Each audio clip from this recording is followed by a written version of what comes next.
Get him in. Michael Bolton, filter out the bad ones. Thanks, Josh. It's Michael Bolton here, and it's time for another episode of the Locked On Fantasy Basketball Podcast. Let's get to it. Let's get to it, indeed. You are Locked On Fantasy, your daily NBA fantasy podcast. Part of the Locked On Podcast Network, your team every day. Hello and welcome to the Locked On Fantasy Basketball Podcast, brought to you by Basketball Monster. My name is Josh Lloyd, and the superior M&M is a crispy M&M. I'm also the lead fantasy analyst at basketballmonster.com, and today's episode is brought to you by FanDuel. If you want to be right in the middle of the action this season, visit FanDuel.com and place your NFL live bets all season long.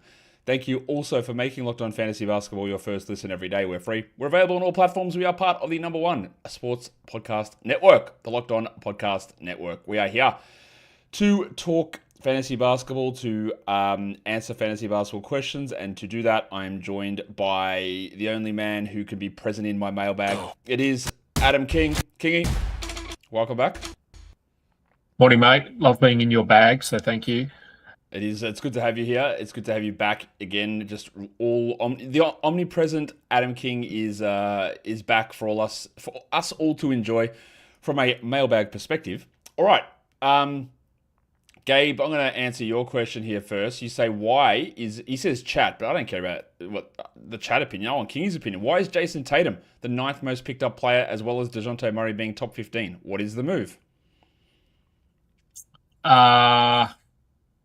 Not sure. I guess because there's less games going on. Maybe people are just wanting to pick someone up, so they going for Jayson Tatum.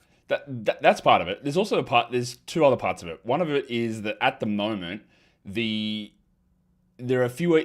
I know people might not think this, but there are actually fewer injuries at the moment. Like, I've got teams with like 0 people injured, no red flags whatsoever. And I'm waiting for someone to get injured so I can get Jalen Johnson out of my injured slot without having to drop somebody. Like, there are fewer injuries. So you're like, what am I going to do with my injured reserve slot? The second thing is, there's been all these, like, there's just random workout videos from Jayson Tatum that come out and go, oh, he's coming back. So people start to go, he's going to be there, he's going to be ready, he's going to be pumping up. But like, I just think it's a waste for all of Kyrie, Dejounte, Jayson Tatum. I think it's a waste to have them. Look, if it costs you nothing and you don't need to move this week and you got the open spot, do it. Whatever. But as long as you promise to yourself and to us, Kingy, that you're not going to paralyze your team by saying, well, I've got to hold Jayson Tatum, and then your bench has got 3 other injured guys that you can't use. I've just got to make sure I've got Tatum, because I don't know when he's coming back. Maybe he doesn't. Maybe it's April. Maybe it's March. Maybe it's right in the middle of fantasy playoffs. So I don't think that in general it's going to be worth it. Yeah, no, I think I've said if you've got 5 IL spots, maybe. Yeah, if you've got the open ones, but just don't sit on that player because like you've just got to have them and sacrifice active rotating spots on your main roster. I don't think that's going to work. Okay. Tatum is a move for Dynasty. Yeah, of course it is, but that's a completely different situation. It's not remotely close to being the same thing. All right. What else have we got here? Okay. Here's a question. Well, who should I drop to activate Booker? Why? The Suns play on Sunday. Don't worry about it. These are the questions. Like, of course it's from you, Rich Paul. We're not answering that one anymore. We're done. All right. Does Kingy have loads of board games behind you? Kingy, what is that behind you? I do have loads of board games behind me. Yep. That's where the kids go when they're bored. Very bored. Rango says, is Jakob Poeltl droppable? He rarely plays more than 25 minutes. He is sitting back-to-back. So he still must roster in a 10-team points league. Well, King, I'll just immediately say that in 10-team points league, no. What are you doing? Absolutely not. Like, he is not a points league player as a general rule, and he has dropped off from where he was last season. You absolutely have no business in rostering him in a 10-team points league. Let's take it to a 12-team category league to get the different spectrum on this, King. Like, what are you doing with Jakob Poeltl? Because like, the idea that he doesn't play 25 minutes is true at the moment, but he played 30 minutes a night 2 weeks ago. Like 3 or 4 games in a row, and had a couple of, I think, 10 double-doubles in there. So it's not that he can't do it. It's just that at the moment he isn't. And production is down. What are you doing with Jakob Poeltl in a 12-team category league? I'm still trying to hold him. He's certainly been disappointing, but I just think finding someone comparable on the waiver wire is going to be pretty tricky in a 12-team league. So he's still going to be a top 100 player, top 90 player, which is valuable enough. Yeah, look, he hasn't hit 25 minutes in the last 3 games, but before that he played 26, he played 33, he played 32, he played 27. And I lied about a 20-10 double-double. That was, he had a 22-9 back on the 15th of November. So again, that was just after he came back from the 3-game absence for his back issue. There's clearly something wrong. He's not blocking shots. His minutes are down at the moment, but there've been 2 of the last 3 games have been pretty sizable blowouts as well, and that they do take him out of those blowouts pretty quickly. In a 10-10 points league, though, you don't need to bother. Like there's way better options that you can get out there. Who is the most impacted with Derek Lively? I always get these questions. Most impacted with Derek Lively being out for the year. It's possible nobody really benefits. What's your username? El Hombre says like that, but what's the impact? Like literally nothing, because it's what's been happening. Like Derek Lively hasn't played in weeks. We've seen what has happened, and Derek Lively has not been there, Kingy. Is there anything? I guess the question that this will boil down to, which Al Hombre didn't ask, but I'll ask in his place, Najee Marshall or Daniel Gafford, do you think is a more likely option to have longer-term value? I think that, well, I don't think they're going to play Anthony Davis and Daniel Gafford together. I don't think. Based on what we've seen. Rarely, but so, and Gafford, I mean, has he played more than about 2 games in a row or 3 games? Like, I don't think so. Meaningful minutes. He's always been a locker room legend, but he usually sort of plays through those things. But this season just hasn't played at all. So I think if you want to hold Gafford, sure, I think I'd lean Najee Marshall slightly. I would definitely lead Najee Marshall. Now, of course, there's a million things that can happen, but you can't plan for every if. You can't be like, what if Davis is traded and then no centers there? Okay, cool, but what if Gafford is traded and he's back up somewhere else? Like, you can't play those sort of games all the time. And I think at the moment it does seem pretty clearly that it's going to be, them running with more Marshall and Davis playing exclusively at center, which of course is the best move, but that's going to be the concern.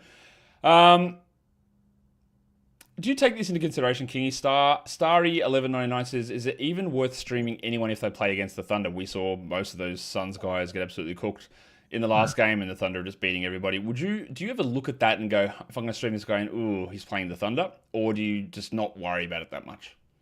Occasionally, I mean, I do look at the opposition. So, I mean, yesterday there were 2 games, so I had to start everyone. I felt like Colin Gillespie was going to have a dud yesterday, so which he did. I'd argue that there's more streaming value if they're playing the Thunder because the team's going to get blown out, so they're probably going to play. Like if you streamed in Jordan Goodwin yesterday, or Jamari Bouye.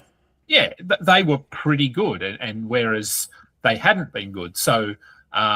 Look, I consider a lot of things, but I'm not.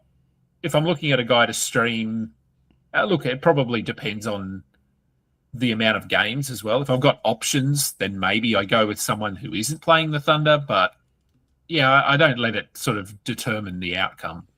Yeah, I don't either. I wouldn't let it determine the outcome. Like I think what you said is right. It's the guys that you already have on your roster who are maybe towards the back end of your roster that are more likely to get hurt pretty significantly versus you might have some random guy pop off for 12 minutes of garbage time that would have only normally played 18 minutes or something that gets that extra bump. And I think that's probably an interesting way to look at it.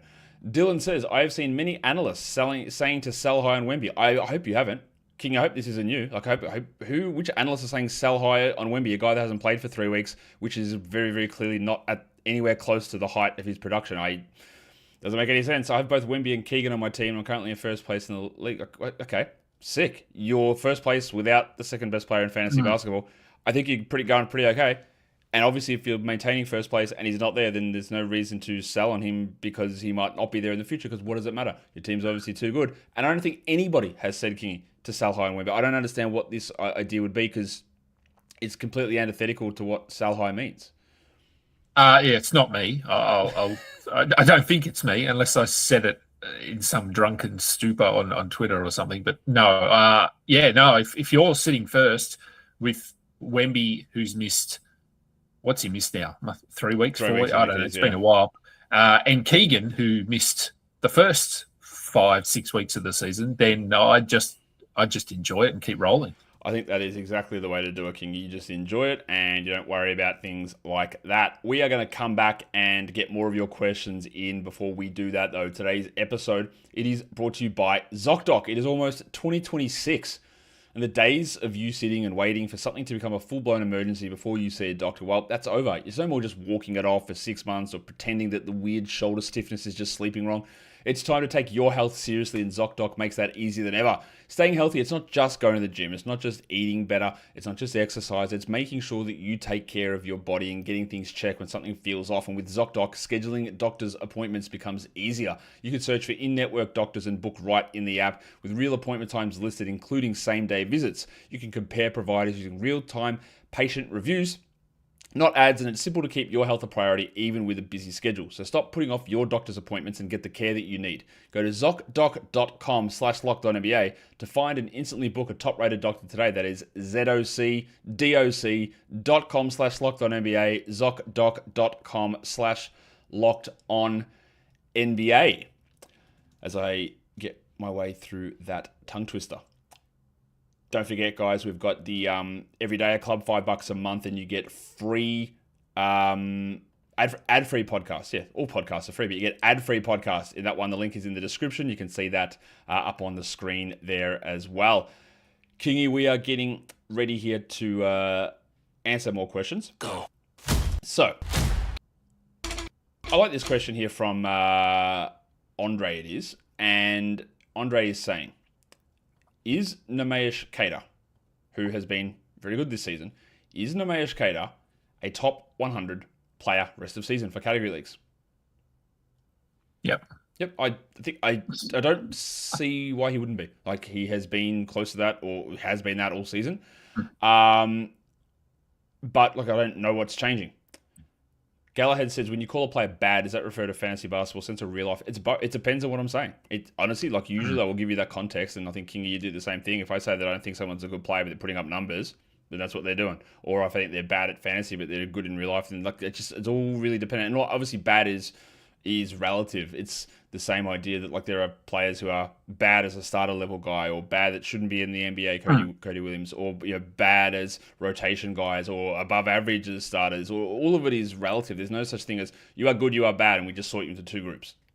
Everything is relative. If you want to be an all NBA level guard and think that the team is leading, you're leading a team there, like that, to me, like Josh Giddey is really bad at that role, and that is a huge misevaluation from Chicago to think that could be what happens, right? That's nothing to say that he's not a good player, or might not even make an all-star. He might make an all-star team at some point in his career, but it's all about the relevant roles and all that sort of stuff. All right. How much do you think, Kingy, that Scoot Henderson, who's a real player who still exists in the NBA, how much do you think that he will impact Drew Holiday when he returns? Less than I did at the start of the season. Yeah, it's just been too long. Like, what are we talking? We're like 8 weeks in and we're still 4 or 5 away maybe from him coming back. Drew Holiday's been better than we expected. So, look, it's not to say there won't be an impact, because there will, because they've been running with literally no point guards. Like, Drew Holiday is their only point guard. And then it's a random mix of Sidi Sissoko, Ryan Rupert, like bloody Caleb Love. Like, they don't have a point guard. So Drew is, instead of playing 100% of his time as the point guard, yeah, obviously Denny's been filling in now, but like Drew just won't do that anymore. He'll have to play off ball for some of that time. So there'll be an impact. Will it be enough to drop him? I don't think I care at the moment. Like, I don't care. We'll figure it out when it happens. And I think it's going to be just another sort of lost season for Scoot, unfortunately. Illusion says, notice me. There you go. I did. Can I drop Jakob Poeltl in a 14-team points league, Kingy? So we're back to Poeltl again. But I think what's interesting here, he says, should I drop him and use him as a streaming spot? Or do I accept a trade where I get Kristaps Porzingis instead of Jakob Poeltl? I know what I'm doing in that one. I'd take Porzingis. Yes, without question, that is the easiest accept of all time. And that goes to show when people talk buy lows, sell highs, all that sort of stuff, and they talk about no one's doing this, there's always going to be someone who just cracks the sads and cracks the shits and complains, and my guys, he's so much, he's never going to play. And you go, oh, can I get this one then? Then I absolutely will. And yes, Porzingis will sit out some time, but whatever, man. Like, there's always going to be someone ready to do something dumb exactly like that. So yeah, you accept him. Ash, you listen to every show. You still don't understand. If I have an open IR slot, should I hold Bilal and Kelly Oubre? Like, why wouldn't you? What's it? Well, are you going to go into the IR slot? Like, what else are you doing with that spot? It makes no sense not to hold them. And then if a decision comes where you need it, then make a call. But like, why would you even bother needing to worry about it? B-Baller says, Kingy, let's address a rumor. Minnesota is looking to trade for Coby White. What are my thoughts? My thoughts, Kingy, is I don't care, and neither should you. None of you should care. Who cares if there's a report about this? It doesn't mean a single thing. You may do nothing. People, we waste our energy in fantasy. Go, oh, but what if something happens in 2 months? And what if this goes? And what if this guy's traded here? Then this guy. Who cares? It doesn't matter. I'm not having to go at you, B-Baller, because yeah, you've got a anonymous name, so I can roast you a little bit. It doesn't matter. It doesn't matter if Coby White is being thought about being traded by the Timberwolves. I'm sure 29 other teams are thinking of doing a million things. Do not worry about it. If it happens, we'll figure it out. There's just no point, and I know I'm wasting everyone's time here, but don't worry about these things. I've got Coby White. Who cares? It doesn't matter. It doesn't matter. You can't control it. Now, Kingy, what are your thoughts on Coby White going to Minnesota? I hadn't even heard that one, but yeah, again, I don't pay too much attention to all that trade stuff at the moment. Unless like you're getting Shams coming out and saying this is narrowing in a team, this team is doing this, and it's all bullshit. It's all nothing. It's all nothingness that happens, and teams call up and go, "Hey, I like Coby White. Hey, so do we." And they call back, "Hey, we still like him. Oh, we so do we." And that's it. Like, it doesn't. This stuff doesn't matter.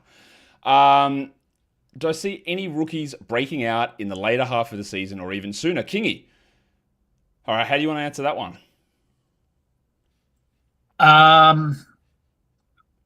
So I guess we're looking for rookies that are going to play more. Let me start it this way, right? Do I see any rookies break? Yeah, it happens every season. You will see 6 or 7 rookies who jump up in the second half of the season and perform at really high levels. It's going to happen.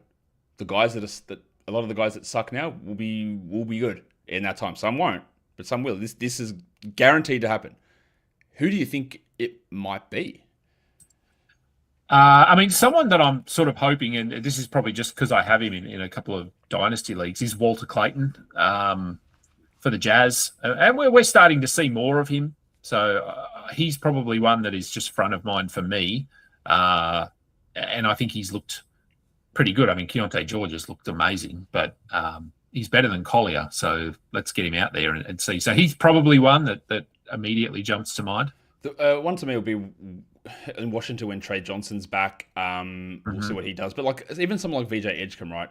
He's been very good, and then he dropped off, and then he's starting to look a little bit better. But what happens with rookies towards the end of the season is just the efficiency stuff just usually improves. They get more confident with reps on ball, so they're able to just do a little bit more, like an extra assist and an extra shot attempt, an extra 2 shot attempts.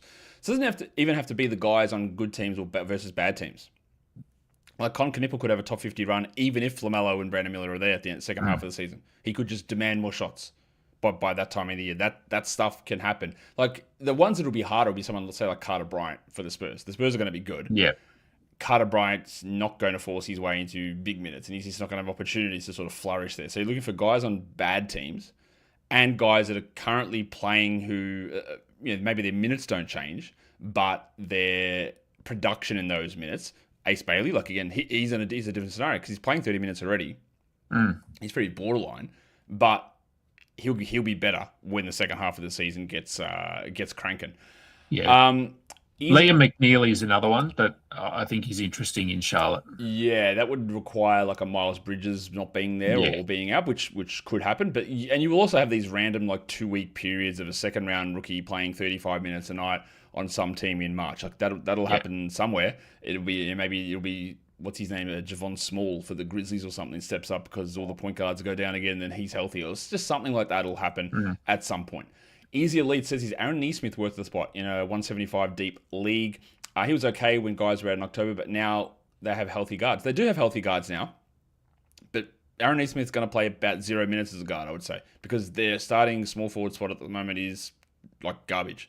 They throw Ethan Thompson in there. It's who else did they have in there the other day? Well, Jarris Walker goes in there. Ben Shepherd goes in there. Like Neesmith's going to come in. He's going to play 30, 31 minutes as a starting small forward. Doesn't matter that Mathurin and Nembhard are back. I don't think he's going to just do like sort of similar stuff that he did most of last season with a couple of tweaks to his usage, I'd guess. Yeah, I think what did you say? A top 175 league. It's like the top 10 league. Yeah, I think he's Oh, look, he'll be worth a spot. Is he worth stashing, I suppose, is the question. Yeah, sure, if you've got a spot. Yeah, look, again, I think he'd struggle to push through with top 100 numbers or anything like that and be super useful, but he'll be someone that you go, he's fine. And if he's your worst player, be like, if I get rid of him and someone else gets him, then I don't care. I don't really see too much more, much more from him there. Okay, would you keep Kel'el Ware over Herb Jones or Keegan Murray? So you're telling me that Herb Jones, but more importantly, Keegan Murray, is sitting on your waiver wire. Is that what this question is inferring? Because again, what? Why? And I'm not a big Keegan Murray guy, but like, what on earth is going on there? Because all right, King, so what do you do? Kel'el Ware played 12 minutes last game. Would you Keegan? If we're picking out of those three, it's quite easily Keegan Murray for me. Yeah, I think it's Herb Jones not even in that discussion. I think I'd prefer to even hold Ware, even with the uncertainty over what Herb Jones brings. Usually, even though I do believe that Ware will probably play fewer than 20 minutes more times than he plays 25 minutes for the rest of the season. That would be my guess, but I think I'd still rather that chance because what is Herb's like actual upside? Yeah, I think Herb's a good example of, like you said earlier in the show, a guy that's pretty good at basketball but doesn't necessarily translate to fantasy because he's a very good, impactful defensive player. Yeah, although this year he wasn't actually that good on court either, and he's he's probably not. Lou Dort maybe people sort of say, why is Lou Dort starting for the Thunder? It's pretty clear why he starts, even though he doesn't. There's a lot of Thunder people that'll be like, get this guy out of here. Why is he? Are they? Okay. Oh, yeah, there's a lot of people I know that they don't have much to complain about Thunder people. Yeah. But there are a few who are like, can we get this guy out of here? Because we've got so many more better options to use. But we'll come back and we're going to get more audio questions in a sec. Today's episode, though, is brought to you by Quo. With New Year's, there are new systems, so it's the time when a lot of us go in and look at the messier parts of running a business and think that there has to be a better way, and there is. Today's episode is brought to you by Quo, spelled Quo, the smarter way to run your business communications. If you're ready to make your workday smoother and keep customers connected without the headaches, Quo makes upgrading your setup easier than ever. The streamlined system can make such a big difference when communicating with customers. Having your calls, text, and voicemails in one clean view keeps everything organized and helps you stay responsive. It's surprisingly easy as well, working directly from your computer or your phone to keep your existing number and add your teammates into it in minutes. Make this the year where no opportunity and no customer slips away. Try Quo for free, plus get 20% off your first 6 months when you go to quo.com/LockedOnNBA. That is quo.com/LockedOnNBA. Quo. No missed calls, no missed customers.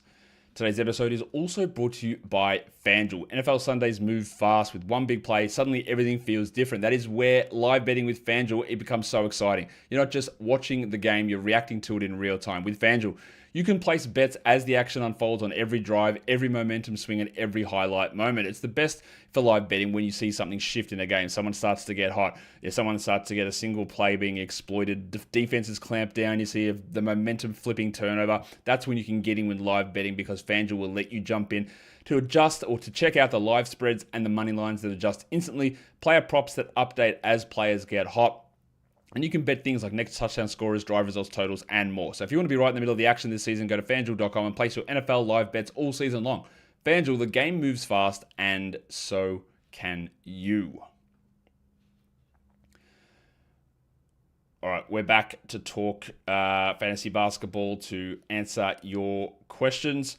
Kingy, let's get into some more of these ripping questions that we do have in here. What have I got?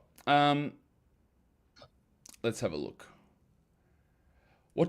King, you play on Fantrax as well. What do you think of the Fantrax player ranking system? I can't tell you that I've ever once paid attention to it. No. Occasionally I'll look at it and go, I wonder why he's there. But I don't use it, or it's not something I pay a lot of attention to. So, why do you hate Canada? I'm going to assume you mean hate Canada. There are a couple of reasons. Number one, I don't, and this is a years-long running joke. And the other reason is because you ask questions like that. Is it okay to trade players like Lowry or Michael Porter Jr. if your playoffs start March the 2nd? Is it okay? It's always going to be okay, Kingy, but I guess this takes us to a question. Do you think that Lowry Markin and a Michael Podcast Jr. are going to be playing significant minutes in March? Because I do not. No. Look, I think you usually get the nonsense. Depends. The Jazz used to just have done the last few years, like basically directly after the All-Star break. This is like about 2 weeks after. I think by about March 10th, you will have significant issues with both of these guys. The problem you've got to have, if you see something like on February the 20th on court with either of these guys, a wince, a shake of an arm, a shoulder, a limp or something, now we're in real trouble, because if something visible happens, and these teams that are trying to tank, if something visible happens on court and you see someone go, no, now we're in real strife. They'll be questionable a couple of times, and then that's where the problems start to arise.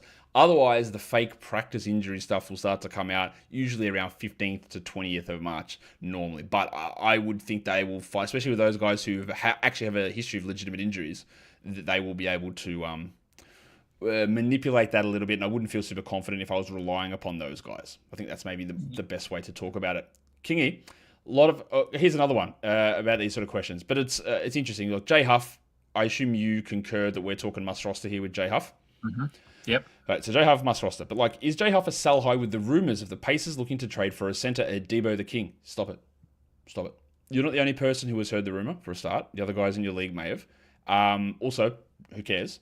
I don't know if it's going to happen or not. In all these cases, if you want to say, is Jay Huff a sell high? All right, King, I think we could both say, yeah, maybe. He's blocked 2 shots a game for 20 games in a row or something. Seems an unlikely pace to be able to keep up. So just on the basis of that, and on the basis that he's performing and playing more minutes than he ever has in his career, then yeah, there's an understand that he probably dropped some of that away. But again, if you're just going to tie into because the rumor was Daniel Gafford will go there. Is Daniel Gafford even better than Jay Huff? I don't even know if he is. All right, there's so many ways that you can pretzel yourself onto these decisions, King. Where do you think Huff goes from here, irrespective of trades, in terms of production and minutes? Look, I think he's probably established himself at the moment as the starting center, but we saw early in the season that they're not locked into any one player, so there's no guarantees. Look, he's blocking shots. He's not doing a lot else. If you look at his numbers, I mean, he's doing stuff, but it's not like he's scoring 20 points a game or grabbing double-digit rebounds. No.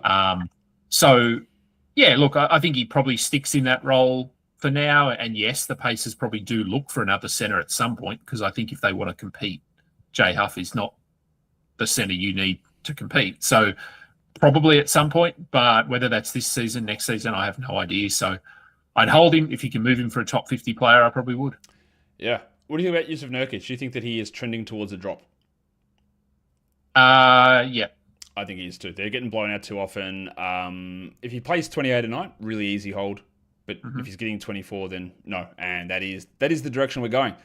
Amadeus says, should we be concerned about Nikola Vucevic's value tanking once the trade deadline comes around? Do you mean worse than now? Worse than it is already. Worse than whatever this is? Jeez. You have less hope in Vuce than I do. Yeah, you should. Will the Bulls do the right thing? Almost certainly not. Will they wait too late and then not trade him and then waive him with some sort of weird buyout after it? Probably. This is part of the concern that I had with Vuce this season, is that they would at some point deprioritize, or he'd be so bad defensively that it would just mean they would have to do a lot of other different things, which is exactly what is happening now. And I'm going to tell you, King, I'm not expecting Vuce to start dropping 35 minutes a night all the way through the rest of the season. Yeah. You're not? I'm not. Such a no. Look, who knows what the Bulls are going to do? They're probably going to push to get that 8th seed or 9th seed, as they always do. I don't even know if they can do it, to be honest. Well, I'm not sure. They've looked pretty bad. So I don't know, but look, it would make sense that they do trade him, but a lot of what Chicago does doesn't make sense. I was going to say something else about the Bulls, and I forget what it was, but it doesn't. Oh yeah, that was the thing. We talk about streaming guys against the Thunder, but the Bulls give up the most fantasy points to any center in the NBA, and it's to the center position, it's for example, 65 points. The next highest is 60, and then everyone else is clumped between 60 and 57 or something. It's so outrageous. So the Vooch bump that centers get, which used to be the Hornets bump at one point, it was the Nets bump. It probably still is the Nets bump. The Wizards get a huge bump there as well, but the Bulls give up so much to opposing centers. It'd be something interesting to do. I haven't dug into the numbers or anything this season, but I've noticed a couple of times that actually centers going up against Nikola Jokic have put up good numbers. So that's an interesting sort of, because Denver, obviously, you don't associate them with the Bulls or the Nets or the Hornets, but I've noticed that centers are having good games against Jokic. One what should I do with Reed Shepherd in real life? Are you his mum? Like, what do you mean? Send him to his room? You probably shouldn't do anything with him in real life. It was like, yeah, I don't know what that means. That was just funny. What is my opinion? I'm going to pass it to you, Kingy, because I might be a little aggressive. What's your opinion on double-double or triple-double bonuses in points leagues? I'll refrain from being too aggressive as well. I hate it. What's the point?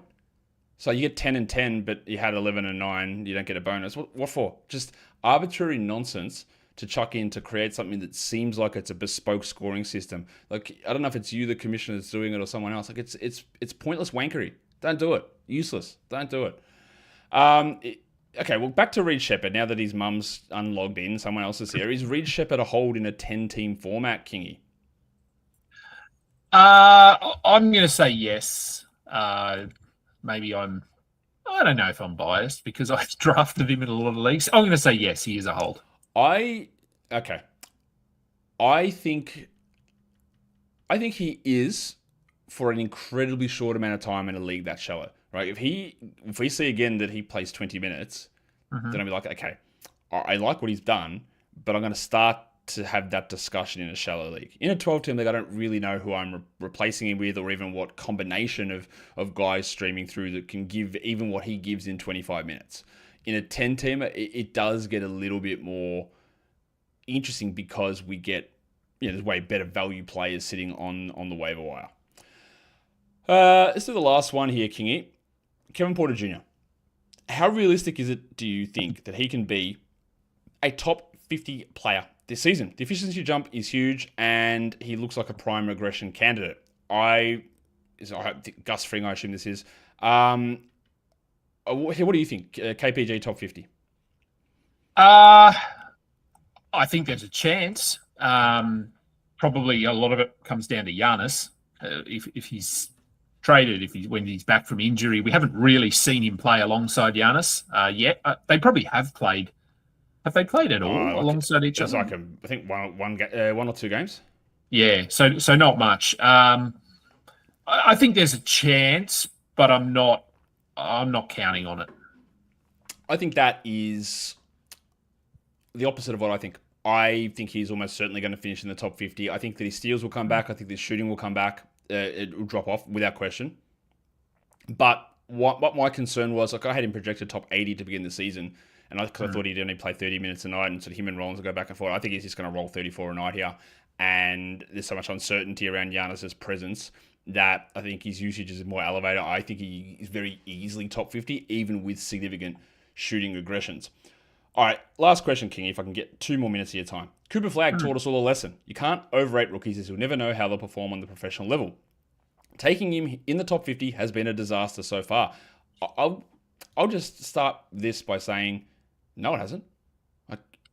Has he been a top 50 player? No, but he's 64th per game. He's 29th over the last 2 weeks. He's 47th over the last month. So, if you took him in the 40s, you might have, I think you might roll with a top 25 guy from January onwards. And it hasn't been as good as maybe you thought it would be, but it's been totally fine. And the expectation that I preached all the way through on this channel was that the first 2 months of the season, don't be surprised if he's barely a top 100 guy, and then he rolls top 25 after that. I would say the first 6 weeks, the first 20 games, whatever it is of his season, have even been better than I anticipated they would be. And to me, saying that's been a disaster pick in the top 50, he's completely wrong in my mind. And yeah, you can't overrate rookies, but that's the wrong example. Yeah, I mean, if you took him top 20, then it's probably bad. Yes. Bit underwhelming. But yeah, if you took him in the 4th round, 5th round, the difference, as we know, between the 40th ranked player and the 65th ranked player is not much. So, and he's been, I mean, the amount of basketball that we watch, obviously, he looks so good, so good on that team. I think he turned 19 yesterday. Yeah. We're talking about a guy that's, and obviously age, this is an age-related scale playing fantasy basketball. It's got nothing to do with it. But he struggled, and he's only hitting 25% from 3, but he's got a field goal percentage of 47 somehow for the season as an 18-year-old. I thought he'd be coming in at 43 for the first 2 months or so. And he was also out of position for the first, Yeah. Whatever that was, because Jayson Kidd's his coach. Yeah, he's averaging 22 a game over his last 6 games. Yes, it is if you picked him 40, he has not been the 40th best player. But he's not that far off. And in 3 weeks' time, he's going to be ahead of that, I'm pretty certain. And so, yeah, actually, no, my bad. He turns 19 in 9 days. There you go. He is still 18. Okay. So I do not think it has been a disaster at all. But you are right overall, Rob, that we have to be very cautious about rookies, but not that one, I don't think. Kingy, I reckon we are going to wrap that up. So tell people what someone's asking whether you're able to grow a beard. They're debating your manhood levels here. It's a fair question, isn't it? When I'm sitting next to you, yes. The answer is yes. I can, and I would love to grow a beard. And I've talked about this on my show. I wear a CPAP machine at night because I snore. No seal. No, and because I wear the nose one. Anyway, long story short, I have to sticky tape my mouth shut every night when I go to bed. And if I have a beard, it doesn't work. So that is why. That's the only reason I don't have one. There you go. Kingy CPAP Corner. Kingy, thank you for jumping on and answering questions and talking just the state of fantasy basketball at the moment. Tell people what's going on with Stuff It and your many voluminous bags that are out there. There's another bag starting in about 5 minutes. So, yes, Stuff It is rolling with my regular shows, and I'm about to jump on with Kieran Sprecher to do the RotoWire mailbag show as well. So you go jump on with Kieran. Enjoy doing that mailbag, and we will get out of here. Thank you again, Kingy, for being on the show. Guys, you hit the thumb on here. Someone's saying, where's the explanation of why Sleeper sucks? It'll come. I don't know when I'll do it exactly, but believe me, it sucks, and the explanation will come. Thumb up. Leave your comments down below. Guys, we are done here. Thank you so much for listening, everyone. See ya.